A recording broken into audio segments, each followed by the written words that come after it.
네, 수도권에서는 숨은 감염자를 찾기 위해서 임시 선별 검사소를 열고 검사를 하고 있습니다.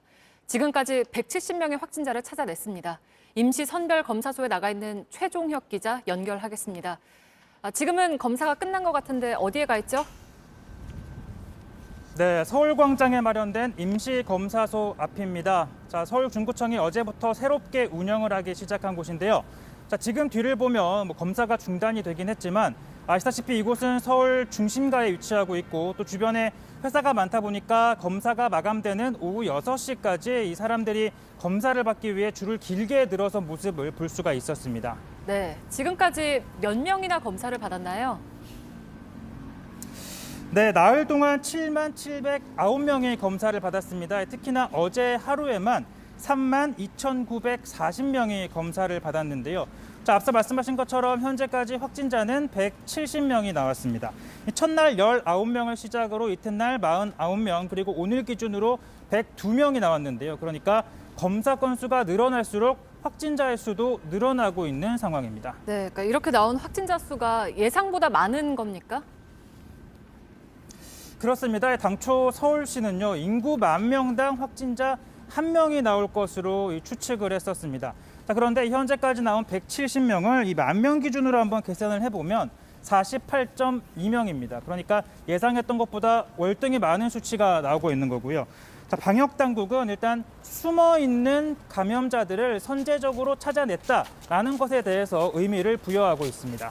네, 그러니까 가족이나 주변 사람을 위해서라도 검사를 받아야 하는 상황이라는 거죠?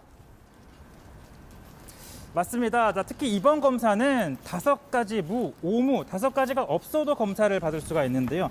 자, 가장 먼저 고열이나 기침 등 증상이 없어도 검사를 받을 수가 있습니다.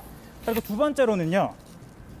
확진자와 접촉을 했다거나 동선이 겹친다는 등의 보건소로부터 연락을 받지 않아도 직접 검사를 받을 수가 있습니다. 자, 그리고 세 번째는 언제 어느 곳이든 검사를 받을 수가 있다는 건데요. 수도권에 마련된 150여 개 임시선별 검사소를 찾으면 곧바로 검사를 받을 수 있습니다. 그러니까 본인이 살고 있는 동네가 아니더라도 검사를 받을 수가 있다는 겁니다. 그리고 네 번째는요, 바로 비용을 지불하지 않아도 된다는 것입니다. 공짜로 선별진료소에서 검사를 받을 수가 있다는 겁니다. 자, 끝으로 바로 익명성입니다. 이름을 적지 않아도 검사를 받을 수가 있는데요. 대신 휴대전화 번호는 입력을 해야 합니다. 결과를 받을 수 있는 최소한의 정보라고 할 수 있습니다. 자, 이렇게 오무 5가지를 적지 않아도 5가지는 필요 없지만 한 가지 필요한 게 있는데요. 바로 검사를 받기 위한 본인의 의지입니다. 네, 그러면 주말에도 검사를 받을 수가 있습니까? 네, 주말에도 받을 수 있고요. 당장 제가 서 있는 이곳 서울광장 임시검사소는 평일과 마찬가지로 오전 9시부터 오후 6시까지 검사소가 운영이 됩니다. 다만 일부 검사소는 토요일까지만 운영을 한다거나 또 마감 시간이 다를 수 있기 때문에 각 지자체 홈페이지, 구청이나 시청 홈페이지에서 정확한 정보를 확인하시면 됩니다.